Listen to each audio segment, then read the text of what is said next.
Hello dear friends, welcome to our channel Bal study में आप लोग का स्वागत करता हूं। तो आज की इस वीडियो में हम देखने वाले हैं क्लास 9th, ठीक ना, हिस्ट्री का हम लोग दीर्घोत्तरीय प्रश्न देखने वाले हैं। चैप्टर 6, चैप्टर का नाम है वन्य समाज और उपनिवेशवाद, ठीक ना। इसका हम लोग दीर्घोत्तरीय प्रश्न इस वीडियो में देखने वाले, बहुत ही अच्छे से डिटेल से देखेंगे, ठीक ना। क्वेश्चन के मतलब इसका आंसर जो है बहुत अच्छे तरह से लेके आए, ठीक ना, कि आप लोग को शायद यहीं पर याद हो जा सकता है। तो आप लोग वीडियो में बने रहिएगा, ठीक ना। स्किप अगर क्लिक ही कर दिए वीडियो पे तो उसको कंटिन्यू रहने दीजिए, ठीक ना, अंतिम तक देख के ही जाइए, ठीक है। तो और आप लोग को बता देना चाहते हैं कि हमारे चैनल पे सभी सब्जेक्ट का क्वेश्चन आंसर उपलब्ध है। तो आप लोग चैनल पे जाके प्लेलिस्ट सभी का बना हुआ सभी चेक कर सकते हैं। जो आपको पढ़ना है वो चेक करिए और पढ़िए, ठीक है। तो चलिए इसका वीडियो स्टार्ट करते हैं, ठीक ना। और स्टार्ट करने से पहले अगर आप चैनल पे नए हैं तो जल्दी से जल्दी सब्सक्राइब कर लीजिए और उसका जो बेल आइकन जो घंटी होता है ना उसको ऑल पे क्लिक कर दीजिएगा, ठीक ना। ऑल पे कर दीजिएगा ताकि हम जब भी वीडियो डालें तो आपके पास नोटिफिकेशन पहुँच जाए, ठीक है। और वीडियो के साथ ही साथ लाइक भी कर दीजिएगा और कॉमेंट भी कर दीजिएगा। चलिए वीडियो स्टार्ट करते हैं। तो दीर्घोत्तरीय का पहला क्वेश्चन है, देखिए, जनजातीय समाज एवं धर्म की विवेचना करें, ठीक ना। जनजातीय समाज और धर्म की विवेचना करते हैं। इसका उत्तर हो जाएगा भारत में जनजातियों की बहुत बड़ी संख्या है। ये भारत के विभिन्न भागों में बसी है, ठीक ना, जैसे अरुणाचल प्रदेश, असम, मध्य प्रदेश, छत्तीसगढ़, पश्चिम बंगाल, झारखंड, तमिलनाडु, आंध्र प्रदेश, गुजरात, राजस्थान इत्यादि। ये सभी में जनजाति है ना, जिसको आदिवासी बोलते हैं ना, वो, ठीक ना, जो जंगलों में रहा करते हैं। तो ज़्यादा से ज़्यादा तो झारखंड में अभी भी जनजाति बहुत सारा झारखंड में, ठीक ना। भारत में सबसे बड़ी झील जनजाति है। सबसे बड़ी झील कौन सी है? जनजाति है, ठीक ना। झील ये वाला नहीं, जो कि पानी वाला झील नहीं, ठीक ना। दूसरी जनजाति गोंड है। दूसरी जनजाति कौन है? गोंड है। थोड़ा सा धूप मार रहा था इसलिए दिखाई नहीं दे रहा हमको। भारत की तीसरी बड़ी जनजाति संथाल है। अन्य जनजातियों में मुंडा, ओराव, हो, गोंड, चेरो, कोल, पहाड़ियाँ तथा मिल का उल्लेख किया जा सकता है, ठीक ना। यद्यपि इन सभी जनजातियों की अपनी अपनी भाषा, संस्कृति एवं धार्मिक प्रथाएं, ये सभी जो जनजाति है ना, सभी का अलग अलग संस्कृति है और प्रथाएं हैं, ठीक ना। आदिवासी पर्व त्यौहार धूमधाम से मनाते हैं। जो आदिवासी जो लोग होते हैं ना, अपना जो त्यौहार जो भी होता है उसको बहुत ही धूमधाम से मनाता है, ठीक ना। उराव जतरा, ठीक ना, एक मेला है। उराव जतरा एक मेला है का उल्लास पूर्वक आयोजन करते थे, ठीक ना। ये जो जनजाति लोग, जो आदिवासी लोग जो थे, उल्लाव उत्तर जतरा जो एक मेला है, जैसे हम लोग का मेला लगता है ना दुर्गा पूजा में, वैसे ही, ठीक ना, इसका आयोजन बहुत ही धूमधाम से करते थे। जनजाति समाज पर गांव के मुखिया, जिसे संथाल मांझी, ओराव पाहन, दो बार लिखा गया, मुंडा तथा पहाड़िया सरदार कहते हैं, का यथेष्ट प्रभाव था, ठीक है। अब देखिए इधर है कि आदिवासी बुरी आत्माओं और भूत प्रेतों से भयभीत होकर बैगा अथवा ओझा की शरण लेते थे। जो आदिवासी जो लोग थे ना, बहुत ही डरते थे, ठीक ना। बहुत ये सभी से चुड़ैल वगैरह से सबसे बहुत डरते थे। तो वो सब शरण कहाँ से लेते थे? तो ओझा की शरण लेते थे, ठीक ना। बैगा अथवा ओझा के पास शरण लेते थे, जाके वहाँ बोलते थे कि बाबा यहाँ भूत है, इसको भगा दीजिए, ऐसे करके बोलते थे, ठीक ना। डायन कुरी यानी कि नज़र लगाना, ठीक ना, का अंधविश्वास भी जनजातियों में व्यापक था। अभी भी हमारे पास है, अभी भी हम लोग के है ना, हम लोग भी अभी डरते हैं ऐसे। अब तो समझिए कि आधा से मतलब अगर 100% लें तो 100% में 60% ये सब तो खत्म हो गया, लेकिन अभी भी 40% है ये सब। देखिए इधर, इसको मिटाने दीजिए थोड़ा। देखिए, संथालों का मुख्य पर्व सोहराई, ओरावों का कर्मा तथा मुंडाओं पर सरहुल है, जो चैत्र शुक्ल तृतीया तिथि को मनाया जाता है, ठीक ना। ये सभी जनजाति का पर्व है। कौन कौन है? तो ओरावों का हो जाता है कर्मा, और संथालों का कौन सा पर्व है? तो सोहराई, और मुंडाओं का सरहुल, ठीक ना। तो ओरावों का है कर्मा। कर्मा जैसे हम लोग की बहनें जो होती है करती है ना, वही कर्मा, ठीक ना। चलिए पहला का क्वेश्चन खत्म हो गया। अब दूसरा देखते हैं कि जनजातियों की प्रशासनिक, राजनीतिक एवं आर्थिक व्यवस्था का परिचय दे, ठीक ना। जो आदिवासी यानी जो जनजाति थे ना, उसकी राजनीतिक एवं आर्थिक व्यवस्था का परिचय देना। तो पहले जानते हैं हम लोग राजनीति के बारे में। तो आरंभ में आदिवासियों की राजनीति, ठीक ना, शुरू में आदिवासियों की राजनीति ये है, ठीक ना। अब इसका देखिए उत्तर हो जाएगा कि प्रशासनिक व्यवस्था सहज थी, शासन का विकेंद्रीकरण किया गया था, प्रशासन की आधारशिला पंचायत थी, ठीक ना। प्रशासन की आधारशिला क्या था? पंचायत था। इसका मुख्य कार्य आपसी विवादों को सुलझाना था। पंचायत के पूरे गांव की व्यवस्था देखती थी। जैसे हमारे तरफ भी अभी भी है, पंचायत है। पंचायत अगर कुछ झगड़ा उगड़ा हुआ तो पंचायत में पहुंच जाओ। नहीं, पंचायत हम लोग बैठाते हैं ना गांव में, जैसे मान चलिए भाई भाई में झगड़ा हुआ तो पंचायती बैठ गया, बंटवारा हो गया, पंचायती बैठा तब, तो ठीक ना। तो इसका कार्य क्या था कि आपसी विवादों को सुलझाना है, ठीक ना। पंचायत पूरे गांव की व्यवस्था देखती थी। पंचायत पर गांव के मुखिया का नियंत्रण रहता था। पंचायत का किधर गया, पंचायत पर गांव के मुखिया का नियंत्रण रहता था, ठीक ना। प्रत्येक जनजाति की अपनी पंचायत होती थी। प्रत्येक जनजाति जो थे ना उनका एक पंचायत होता था। संथालों में इसे परमाणिक कहा जाता था। संथालो जो कि एक जनजाति का ग्रुप है, ठीक ना, समूह है, जिसमें पंचायत ना कहा के क्या कहा जाता था, परमाणिक कहा जाता था, ठीक ना।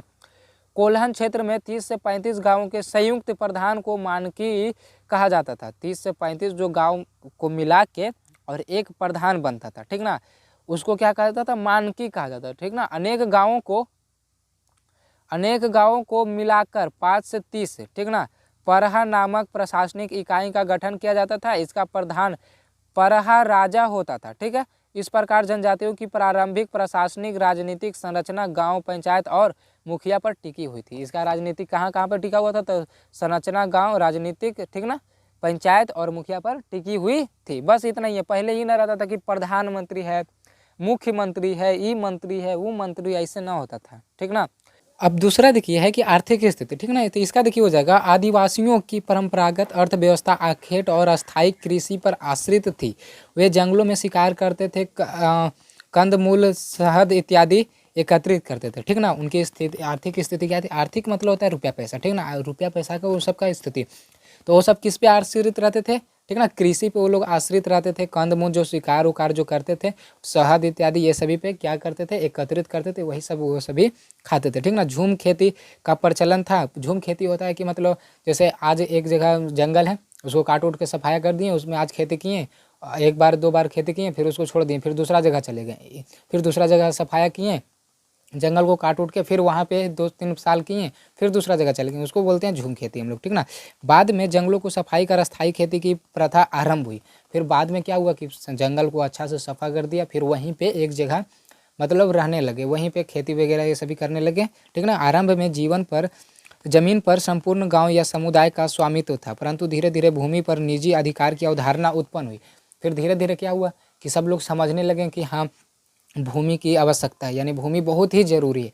तो धीरे धीरे निजी मतलब होता है अपना, यानी अपनाने लगा धीरे धीरे भूमि को, ठीक ना। ज्वार, बाजरा, धान की खेती मुख्य रूप से होती थी, ठीक है। गाय, बैल, बकरी, मुर्गी, बतख आदि पाले जाते थे।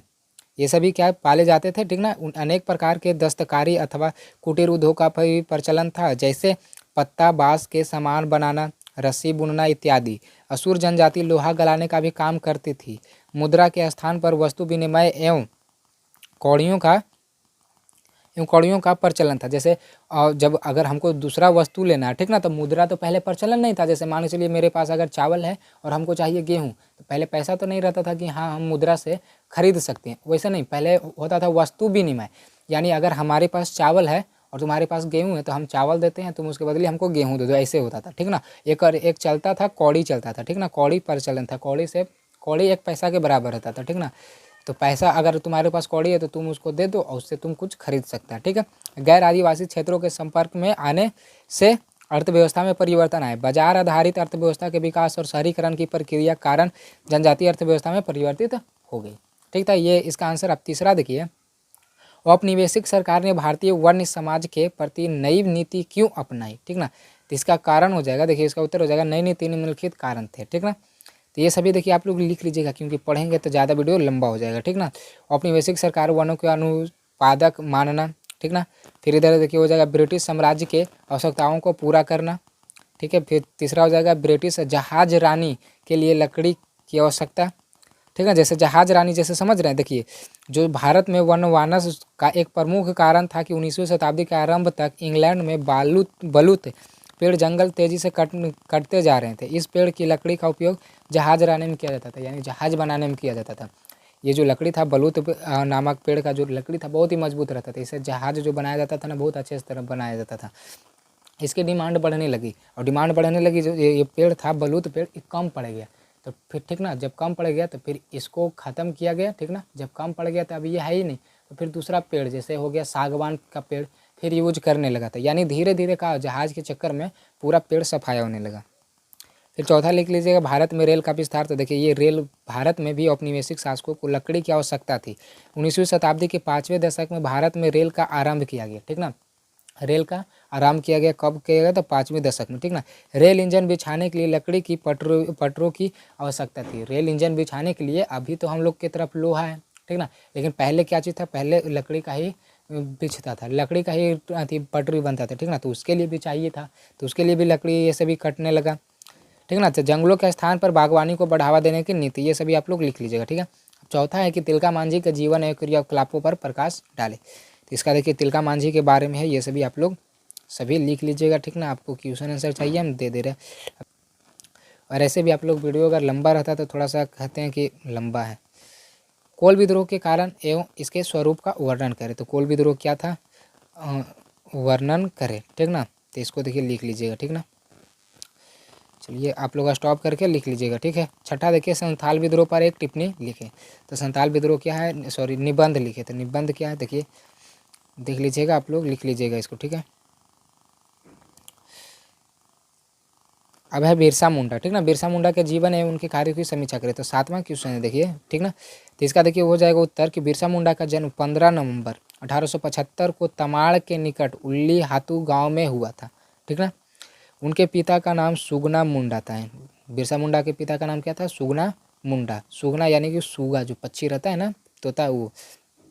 उनका बचपन गरीबी एवं कष्ट में बीता, तथापि उन्होंने शिक्षा ग्रहण की। उन्होंने चाईबासा के मिशन स्कूल से शिक्षा प्राप्त की। वे शिकार करने, ठीक ना, वे शिकार करने, बांसुरी बजाने तथा निशानेबाजी में भी प्रवीण थे, ठीक ना। बहुत ही ये समय इच्छुक थे, ठीक ना, बहुत वो जानते थे। ये सभी आप लोग लिख लीजिएगा इसको, ठीक ना। वीडियो लंबा हो जाएगा इसलिए ऐसे कर रहे हैं, ठीक है। चलिए यहाँ तक आप लोग रोक रोक के इसको लिख लीजिएगा, ठीक है। दीर्घ उत्तरीय भी खत्म हो गया, ठीक है। इसका लघु उत्तरीय अति लघु उत्तरीय पहले ही डाल चुके हैं, ठीक ना। इसके डिस्क्रिप्शन में आपको मिल जाएगा, ठीक है। डिस्क्रिप्शन में आप लोग देख लीजिएगा, मिल जाएगा। और सभी रिजल्ट का क्वेश्चन आंसर हमारे चैनल पे उपलब्ध है, आप लोग को शुरू में ही बता दिए थे, ठीक ना। तो वहाँ से आप लोग को जो चाहिए वो आप देख सकते हैं, प्लेलिस्ट सभी का बना हुआ, जाके चेक कर लीजिएगा, ठीक है। तो चलिए वीडियो अच्छा लगा होगा तो चैनल को सब्सक्राइब कर लीजिएगा, वीडियो को लाइक कर दीजिएगा। मिलते हैं अगले वीडियो में, तब तक के लिए जय हिंद, जय भारत।